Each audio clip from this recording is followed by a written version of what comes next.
Okay, so I'm gonna finish the first chapter. So in the last part, all that happened was she fell down and he helped her up and he was attractive. Okay. Actually, I mutter, if this guy's over 30, then I'm a monkey's uncle. In a daze, I put my hand in his and we shake. As our fingers touch, I feel an odd, exhilarating shiver run through me. I withdraw my hand hastily, embarrassed. Must be static. I blink rapidly, my eyelids matching my heart rate. Miss Kavanagh is indisposed, so she sent... Oh, wait, this is her. Miss Kavanagh is indisposed, so she sent me. I hope you don't mind, Mr. Gray. And you are? His voice is warm, possibly amused, but it's difficult to tell from his impassive expression. He looks mildly interested, but above all, polite. Anastasia Steele. I'm studying English literature with Catherine, Miss Kavanagh at WSU Vancouver. I see, he says simply. I think I see the ghost of a smile in his expression, but I'm not sure. Would you like to sit? He waves me towards an L-shaped white leather couch. His office is way too big for just one man. In front of the floor-to-ceiling windows there's a modern dark wood desk that 6 people could comfortably eat around. It matches the coffee table by the couch. Everything else is white, ceiling, floors, and walls, except for the wall by the door, where a mosaic of small paintings hang. 36 of them arranged in a square. They are exquisite, a series of mundane, forgotten objects painted in such precise detail they look like photographs. Displayed together, they're breathtaking. A local artist. Truton, says Gray when he catches my gaze. They're lovely, raising the ordinary to extraordinary. I murmur. She's so retarded. Distracted both by him and the paintings, he cocks his head to one side and regards me intently. I couldn't agree more, Miss Steele, he replies, his voice soft, and for some inexplicable reason I find myself blushing. Apart from the paintings, the rest of his office is cold, clean, and clinical. I wonder if it reflects the personality of the Adonis who sinks gracefully into one of the white leather chairs opposite me. I shake my head, disturbed at the direction of my thoughts, and retrieve Kate's questions from my backpack. Next, I set up the digital recorder, and I'm all fingers and thumbs, dropping it twice on the coffee table in front of me. Mr. Gray says nothing, waiting patiently, I hope, as I become increasingly embarrassed and flustered. When I pluck up the courage to look at him, he's watching me. One hand relaxed in his lap, and the other cupping his chin, tracing his long index finger across his lips. I think he's trying to suppress a smile. Sorry, I stutter. I'm not used to this. Take all the time you need, Miss Steele, he says. Do you mind if I record your answers? After you've taken so much trouble to set up the recorder, you ask me now? I flush. He's teasing me, I hope. I blush at him, unsure what to say, and I think he takes pity on me because he relents. No, I don't mind. Did Miss Kavanagh explain what the interview was for? Yes, to appear in the graduation issue of the student newspaper, as I shall be conferring the degrees at the graduation ceremony. Oh, this is news to me, but I'm temporarily preoccupied by the thought that someone not much older than me... Okay, maybe... Oh no.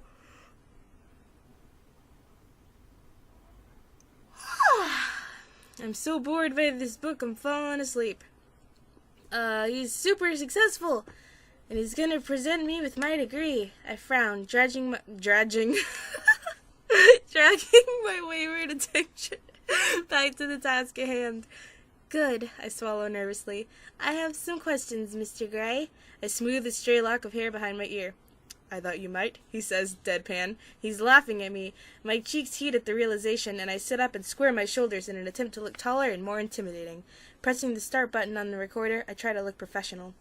You're very young to have amassed such an empire. To what do you owe your success? I glance up at him. His smile is rueful, but he looks vaguely disappointed.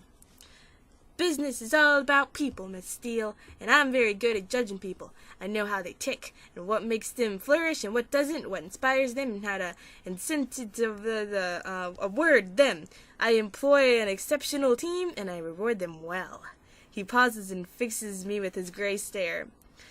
My belief is to achieve success in any scheme one has to, make oneself master of that scheme. Know it inside and out, know every detail. I work hard to do, and I make decisions based on logic and facts. I have a natural gut instinct and I can spot and nurture a good solid idea in good people. The bottom line is, it's always down to good people. Maybe you're just lucky. This isn't on Kate's list, but he's so arrogant. His eyes flare momentarily in surprise. I don't subscribe to luck or chance, Miss Steele. The harder I work, the more luck I seem to have. It really is all about having the right people on your team and directing their energies accordingly.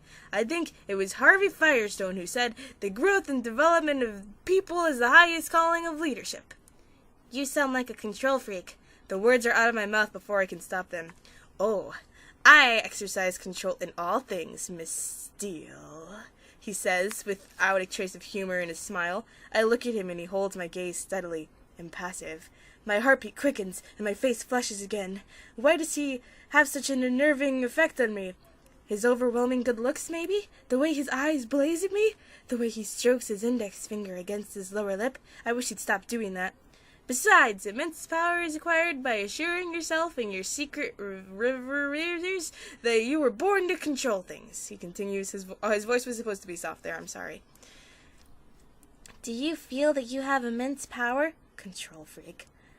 She's being tsundere now.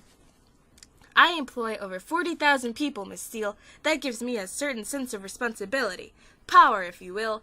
If I were to decide I was no longer interested in telecommunications business and sell 20,000 people would struggle to make their mortgage payments after a month or so. My mouth drops open. I'm staggered by his lack of humility. Don't you have a board to answer to? I ask, disgusted. I own my company. I don't have to answer to a board. He raises an eyebrow at me. Of course, I would know this if I had done some research, but holy crap, he's arrogant. I change tack. Do you have any interests outside of your work? I have varied interests, Miss Steele. A ghost of a smile touches his lips. Very varied. And for some reason, I'm confounded and heated by his steady gaze. His eyes are alight with some wicked thought. But if you work so hard, what do you do to chill out? Chill out? He smiles, revealing perfect white teeth. That's racist. I stop breathing. He really is beautiful. No one should be this good looking. Well, to chill out, as you put it, I sail, I fly, I indulge in various physical pursuits. He shifts in his chair. I'm a very wealthy man, Miss Steele. I have expensive and absorbing hobbies. I glance quickly at Kate's questions, wanting to get off the subject. You invest in manufacturing. Why specifically? I ask. Why does he make me so uncomfortable? I like to build shit. I like to know how things work, what makes things tick, how to construct and deconstruct, and I have a love of ships. What can I say? That sounds like your heart talking rather than logic and facts. His mouth quirks up and he stares appraisingly at me. Possibly, though there are people who'd say I don't have a heart. Why would they say that? Because they know me well. That's really fucking emo. That was a really emo thing to say. His lips curl in a wry smile. Would your friends say you're easy to get to know? And I regret the question as soon as I say it. It's not on Kate's list. I'm a very private person, Miss Steele. I go a long way to protect my privacy. I don't often give interviews. Why did you agree to do this one? Because I'm a benefactor of the university, and for all intents and purposes, I couldn't get Miss Kavanaugh off my back. She badgered and badgered my PR people, and I admire that kind of tenacity. I know how tenacious Kate can be. That's why I'm sitting here squirming uncomfortably under his penetrating gaze, when I should be studying for my exams. You also invest in farming technologies. Why are you interested in that area? We can't eat money, Miss Steele, and there are too many people on this planet who don't have enough to eat. That sounds very philanthropic. Is it something you feel passionately about? Feeding the world's poor? He shrugs non-committedly. It's shrewd business, he murmurs, though I think he's being disingenuous. It doesn't make sense. Feeding the world's poor? I can't see the financial benefit from this, only the virtue of the ideal. I glance at the next question, confused by his attitude. Do you have a philosophy? If so, what is it? I don't have a philosophy. As such, maybe a guiding principle. Carnegie's. A man who acquires the ability to take full possession of his own mind can take possession of anything else to which he is justly entitled. I'm very singular, driven. I like control of myself and those around me. So you want to possess things? You are a control freak. I want to deserve to possess them, but the bottom line is, yeah. You sound like the ultimate consumer. I am. He smiles, but the smile doesn't touch his eyes.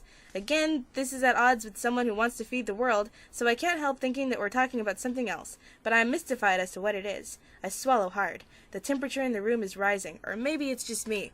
I want this interview to be over. Surely Kate has enough material now. I glance at the next question. It's 10 minutes again, and I'm not even done with this fucking stupid-ass chapter. She asked him if he's gay, and he says, nah, brah, no homo. And a bunch of stupid shit goes down, and then, he says, blah, blah, blah. Well, then she leaves. So, in the next chapter, maybe something interesting will happen. I really don't think so, though.